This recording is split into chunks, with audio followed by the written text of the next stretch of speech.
Hello friends, चलो आज फिर हम कुछ नया सीखते हैं। भारत की प्रमुख नदियों से जुड़े 50 महत्वपूर्ण प्रश्न। इस शुरू करने से पहले मेरे चैनल को लाइक, शेयर और सब्सक्राइब कर देना प्लीज़, क्योंकि आप लाइक नहीं करते हो, शेयर सब्सक्राइब कर देते हो, तो लाइक भी क्या करो। आज हम भारत की प्रमुख नदियों से जुड़े 50 महत्वपूर्ण प्रश्न करेंगे, जो ट्रिक की हेल्प से, कुछ क्वेश्चंस जो होंगे ट्रिक की हेल्प से मैं आपको करवाऊंगी। चलो सीखते हैं। भारत की बड़ी बृहत्तम नदी कौन सी है? कौन सी है भारत की बृहत्तम नदी? गंगा नदी। निम्नलिखित में से कौन सी नदी का उद्गम भारत में नहीं है? कौन सी नदी है जो भारत से नहीं निकलती है? वो है ब्रह्मपुत्र नदी। अंतस्थलीय अपवहन नदी का उदाहरण। अंतस्थलीय मतलब जो अपनी जगह से निकलकर वहीं पर विलुप्त हो जाती है, अपवहन, वो है घग्गर नदी। भारत में निम्नलिखित में से कौन सी नदी सबसे लंबी है? सबसे लंबी नदी कौन सी है? हमारी गोदावरी नदी। सबसे बड़ी नदी कौन सी है? गंगा नदी। अगर बड़ी नदी आए भारत की तो गंगा नदी, और अगर सबसे लंबी नदी आए तो गोदावरी नदी।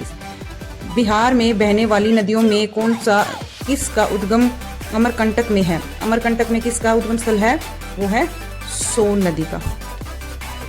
सोन नदी बिहार में बहने वाली नदियों में से उद्गम स्थल है। भारत की निम्न नदियों में से कौन सी डेल्टा नहीं बनाती? दो नदी हैं जो डेल्टा नहीं बनाती हैं, जो कि अरब सागर में गिरती हैं, ताप्ती नदी और नर्मदा नदी। अब यहाँ पे हमारा आंसर होगा ताप्ती नदी। ये हम कभी भी डेल्टा नहीं बनाती है, ताप्ती नदी और नर्मदा नदी। नंबर 7 क्वेश्चन, निम्नलिखित में से कौन सी नदी भ्रंश घाटी से होकर बहती है? भ्रंश घाटी से कौन सी नदी होकर बहती है? ये भी हमारी नर्मदा नदी है, जो कि भ्रंश घाटी से होकर बहती है। निम्नलिखित में से किस नदी के मुहाने पर डेल्टा नहीं बनता? कभी भी डेल्टा नहीं बनाती, मैंने बताया था अभी, नर्मदा और ताप्ती नदी। तो इसका आंसर होगा हमारा ताप्ती नदी। दक्षिण भारत की नदियों में सबसे लंबी नदी। दक्षिण भारत में सबसे लंबी नदी कौन सी है? लंबी मैंने बताया था आपको, गोदावरी नदी। कावेरी नदी का उद्गम स्थल कौन सा है? कावेरी नदी कहाँ से निकलती है? कावेरी नदी का उद्गम स्थल है ब्रह्मगिरी पहाड़ियाँ। ये कावेरी नदी यहाँ से निकलती है, ब्रह्मगिरी पहाड़ियों से। इसके बाद है हमारा 11वां क्वेश्चन, कावेरी नदी गिरती है, कहाँ पर गिरती है कावेरी नदी? सोचो, बंगाल की खाड़ी में। हमारी दो नदियां हैं, नर्मदा और ताप्ती, वो अरब सागर में गिरती हैं, बाकी सारी नदियां बंगाल की खाड़ी में जाकर गिरती हैं। कावेरी नदी जल विवाद मुख्यतः किन दो राज्यों के मध्य है? कौन सा दो राज्य हैं जो कावेरी नदी के जल विवाद पर, मतलब कावेरी नदी का जल वहां जाना चाहिए, वहां जाना चाहिए, इसके बारे में हमारे कॉन्फ्लिक्ट हैं, तो वो कौन से दो राज्यों के बीच में है? कर्नाटक और तमिलनाडु। डी होगा इसका आंसर। उसके बाद है 13 क्वेश्चन, निम्नलिखित में से कौन सी दो नदियां अमरकंटक से उद्गमित हैं? अमरकंटक से कौन सी दो नदियां उद्गमित हैं? नर्मदा और सोन। ये हम ट्रिक से करेंगे, ये थोड़ा सा मुश्किल है। सोन मतलब सोना, नर्मदा मतलब नरम। नरम सोना कैसा होता है? नरम होता है। और कहाँ पर? अमरकंटक से उद्गमित है दो नदियां, नर्मदा और सोन। अमरकंटक यानी सोना कभी भी खत्म नहीं होता, जैसा वो बनता है वैसा ही रहता है, तो अमर हो जाता है, मतलब वो खत्म नहीं होता है। तो ये इंटररिलेट कर लेना। दामोदर नदी निकलती है, दामोदर नदी हमारी कहाँ से निकलती है? छोटा नागपुर का पठार से हमारी दामोदर नदी निकलती है। निम्नलिखित में से कौन सी नदी हिमालय पार से निकलती है? सोचो, हिमालय पार से कौन सी नदी आती है? वो आती है हमारी सिंधु नदी। सिंधु नदी की एक सहायक नदी जो हिमाचल प्रदेश से होकर बहती है, सहायक नदी हिमाचल प्रदेश से होकर बहती है, वो है हमारी सतलुज। सिंधु नदी की सतलुज, सिंधु सतलुज दोनों से ऐसे बनते हैं, तो थोड़ा आइडिया हो जाएगा। विश्व का वृहत्तम डेल्टा निर्मित होता है, सबसे बड़ा डेल्टा कौन बनाता है? गंगा और ब्रह्मपुत्र, जो कि बंगाल की खाड़ी पे बनाती हैं। बिहार में बहने वाली नदियों में किसका उद्गम स्थल अमरकंटक में है? अमरकंटक में किसका उद्गम स्थल है? ये है हमारा सोन नदी। सोन मैंने बताया था, अमर सोन, तो ये हो गया थोड़ा रिलेट, जैसे कि मैंने इस क्वेश्चन में बताया था, अमरकंटक को सोन से रिलेट करना है, सोने से, ठीक है, अमर सोना, ठीक है। उसके बाद है हमारा 19वां क्वेश्चन, 19th क्वेश्चन, मानस किस नदी की उपनदी है? मानस, मानस है हमारी ब्रह्मपुत्र की उपनदी है, ब्रह्मपुत्र। ये यहाँ से याद करने का आसान तरीका है, ब्रह्म मानस, यानी जो और सारी हैं, गोदावरी, कृष्णा, महानदी, सारी लड़कियों के नाम से हैं, गोदावरी, महानदी, कृष्णा, ये ब्रह्म मानस, तो इससे हो जाएगा इजीली याद। कौन सी नदी भ्रंश द्रोणी से होकर बहती है? कौन सी नदी भ्रंश द्रोणी से होकर बहती है? हमारी नर्मदा नदी। अमरकंटक पहाड़ियां निम्नलिखित में से किस नदी का स्रोत है? अमरकंटक पहाड़ियां जो हैं निम्नलिखित में से किस नदी का स्रोत है? नर्मदा, ताप्ती और सोन, ये तीन नदियां हैं जो अमरकंटक पहाड़ियों में से निकलती हैं। उसके बाद निम्नलिखित नदियों में से कौन सी सबसे अधिक पथ परिवर्तन करने वाली, यानी अपना अपना जो रास्ता है बदलती रहती है, पथ परिवर्तन करती रहती है। कौन सी नदी है हमारी? कोसी नदी, जिसे बिहार का शोक भी कहा जाता है। तो कोसी नदी है हमारी पथ जो हमारा रास्ता बदलती रहती है। हिमालय काटकर एवं बहकर आने वाली नदियां कौन सी है? हिमालय काटकर बहकर आने वाली नदियां ब्रह्मपुत्र, सतलुज और सिंधु। ब्रह्मपुत्र, सतलुज और सिंधु, ये है हिमालय काटकर आने वाली, ब्रह्मपुत्र, सतलुज और सिंधु। याद रखना इसको। प्रायद्वीपीय भारत की सबसे बड़ी नदी, ये बहुत ज्यादा इंपॉर्टेंट क्वेश्चन है। सबसे बड़ी नदी प्रायद्वीपीय भारत की, बड़ी, यहां से बड़ी आया हुआ है, सबसे बड़ी नदी। तो कौन सी नदी होगी हमारी? गोदावरी। गोदावरी नदी होगी हमारी सबसे बड़ी नदी। तो यहाँ सॉरी नर्मदा मैंने लगा दिया है गलती से, गोदावरी नदी होगा हमारा।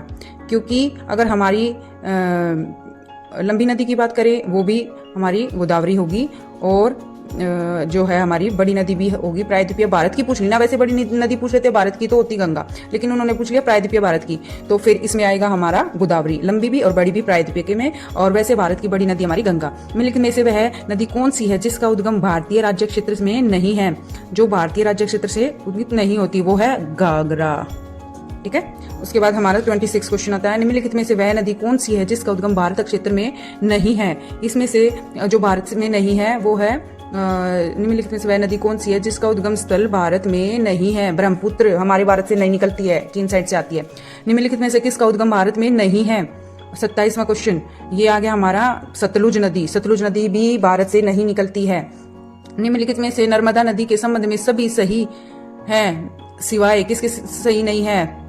जिसके किनारे प्रसिद्ध महासरोवर मंदिर है, जो हमारा बी है ये हमारा सही नहीं है। इसके सिवाय सारी नर्मदा नदी से संबंधित हैं। यह अमरकंटक के निकट से निकलती है। इस नदी पर प्रसिद्ध सरोवर बांध बनाया जा रहा है। ये सारे हमारे नर्मदा नदी से रिलेटेड, लेकिन सिवाय से समझते हो ना कि ये इससे रिलेटेड नहीं है। इसमें से कृष्णा नदी की सहायक नदी नहीं है। कृष्णा नदी की सहायक नदी कौन नहीं है?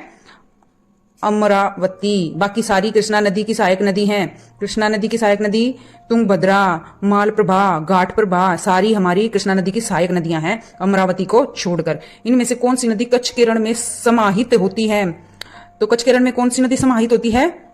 लूनी नदी। कच्छ के रण में लूनी नदी हमारी इसमें समाहित होती है। गंगा की सहायक नदियां जो नीचे वर्णित हैं कौन उत्तर की ओर प्रवाहित है? इनमें से कौन सी उत्तर की तरफ जा रही है? बाकी सारी दक्षिण की तरफ जा रही है। एक ऐसी है नदी जो हमारी उत्तर की तरफ जा रही है, वो है सोन नदी।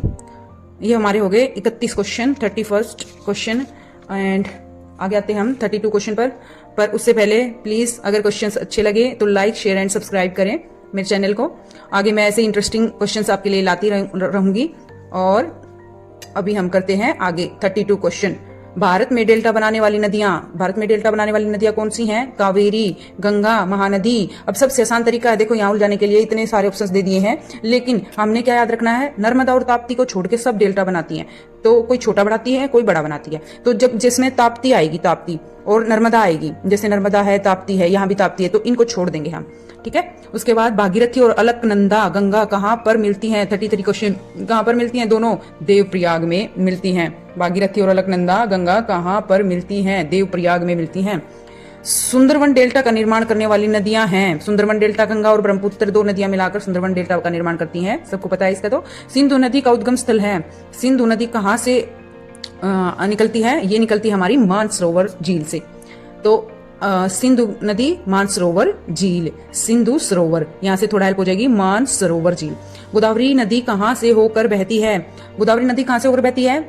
इनमें से मैंने दो ऑप्शंस लिखे हैं, इन्हीं में से आंसर है। तो हमारा आंसर है महाराष्ट्र, तमिलनाडु, तेलंगाना और आंध्र प्रदेश। हमारा ये वाला आंसर है महाराष्ट्र, तेलंगाना और आंध्र प्रदेश। गोदावरी नदी यहाँ से होकर बहती है। पश्चिम वाहिनी नदियों में कौन सी दो पर्वत श्रेणियों के बीच बहती हैं? दो पर्वत श्रेणियों के बीच हमारी नर्मदा नदी दो पर्वत श्रेणियों के बीच बहती है, विंध्याचल और सतपुड़ा। उसके बाद भारत में सबसे ऊंची ज्वार भित्ती वाली नदी कौन सी है? ऊंची ज्वार भित्ती वो है हुगली नदी। हुगली, सब कुछ गला देती है। हुगली क्या करती है? ज्वार भाटा आ जाता है, उसमें ज्वार आ जाता है तो क्या हुगली हो जाता है। तो यहाँ से ऐसे इजीली हमें याद हो जाएगा। 38 क्वेश्चन हमारे हो गए हैं। अब हम 39 पे आते हैं। बेतवा नदी मिलती है। बेतवा नदी मिलती है, बताओ बेतवा नदी कहाँ पर मिलती है? यमुना से मिलती है, यहाँ यमुना से मिलती है। 40वां क्वेश्चन, 40th क्वेश्चन, मार्ग में परिवर्तन करने में कुख्यात नदी, मार्ग में परिवर्तन करने में, अभी मैंने बताया था थोड़ी देर पहले, अभी दोबारा रिपीट हो गया है, कोसी नदी जो अपना मार्ग बदलती रहती है। भारत में सबसे बड़ा नदी मुख किस नदी के मुख पर है? सबसे बड़ा नदी मुख जिसमें ज्वार आते हैं, अभी मैंने थोड़ी देर पहले क्वेश्चन करवाया था, हुगली नदी, ठीक है, सबसे बड़ा नदी मुख। पंजाब के निर्माण में महत्वपूर्ण नदी कौन सी है? पंजाब के निर्माण में सबसे महत्वपूर्ण नदी कौन सी है? हमारे पास सिंधु नदी है जो कि पंजाब का निर्माण करती है।